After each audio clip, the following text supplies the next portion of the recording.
তারেক রহমানের আগমনকে কেন্দ্র করে উচ্ছ্বাস দেখা গেছে বিএনপির নেতাকর্মীদের মধ্যে।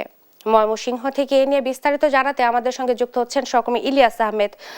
ইলিয়াস, তারেক রহমানের প্রত্যাবর্তনের প্রতিক্রিয়ায় কি বলছেন নেতাকর্মীরা, জানাবেন।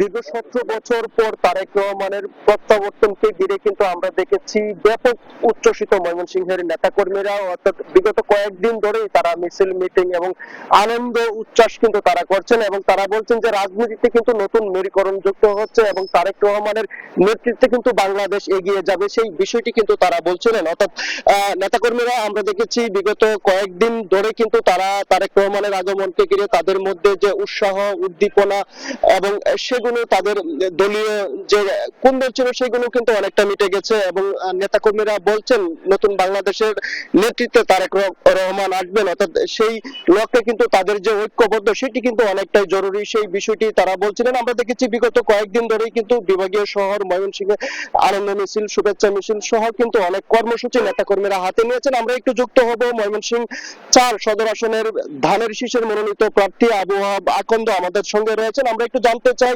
তারেক রহমানের আগমনকে ঘিরে আসলে রাজনীতিতে নতুন মাত্রা যুক্ত হবে কিনা এবং আপনাদের মধ্যে যে বিভেদ বিরোধ সেটি কি অনেকাংশ মিটে গেছে কিনা এবং আগামীর বাংলাদেশে আসলে কেমন নেতৃত্ব আসবে আপনি মনে করেন?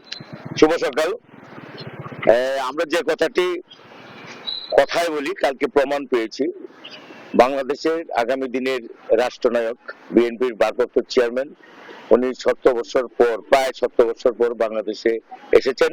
আমরা দেখেছি তার সম্মানবোধ, দেশপ্রেম, জাতীয়তা এবং ধর্মীয় মূল্যবোধ।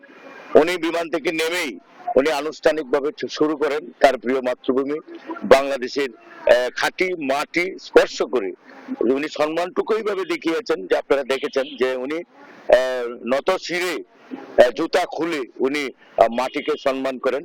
তার পরবর্তীতে আমরা মনে করি যে উনি বাংলাদেশে আসাতে তৃণমূল পর্যায় থেকে শুরু করে সকল শ্রেণী পেশার মানুষ আজকে কালকের জমায়েতে এটাই প্রমাণ হয়েছে যে বাংলাদেশে জনাব তারেক রহমান আগামী দিনের যে রাষ্ট্র পরিচালনার দায়িত্ব নিতে চান, জনগণের দায়িত্ব নিতে চান, উনি কালকে ওনার সাবলীল ভঙ্গিতেই উনি বক্তব্য থেকে শুরু করে ভাষা আন্দোলন, স্বাধীনতা যুদ্ধ, 90-এর আন্দোলন এবং সর্বশেষ 24-এর আন্দোলনকে উনি সম্মান দেখিয়ে তাদেরকে যথাযথ মূল্যায়ন করে তিনি রাজনীতিতে এসেছেন।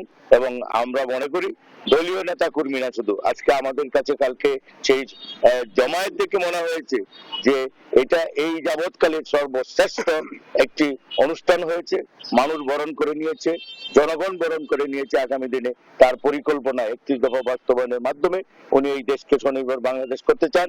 এবং একটি কথা উনি লুথার কিংকে উল্লেখ করেছেন, আপনারা সবাই জানেন যে আমেরিকার কালো নেতা ছিলেন, তার কথা ছিল ড্রিম। আর আজকে আমাদের বাংলাদেশের আমরা মনে করি লুথার কিং জনাব তারেক রহমান, উনি বলেছেন আমি পরিকল্পনা দেব, বাস্তবায়ন সকলে। ধন্যবাদ সবাইকে। তিনি বলছিলেন যে তারেক রহমানের আগমনকে ঘিরে যে জনসমাগম হয়েছে, অর্থাৎ সেটি প্রমাণ করে যে বাংলাদেশের জনপ্রিয়তা, অর্থাৎ তারেক রহমানের জনপ্রিয়তা কতটুকু, এই ছিল আমার কাছে ময়মনসিংহ থেকে সর্বশেষ।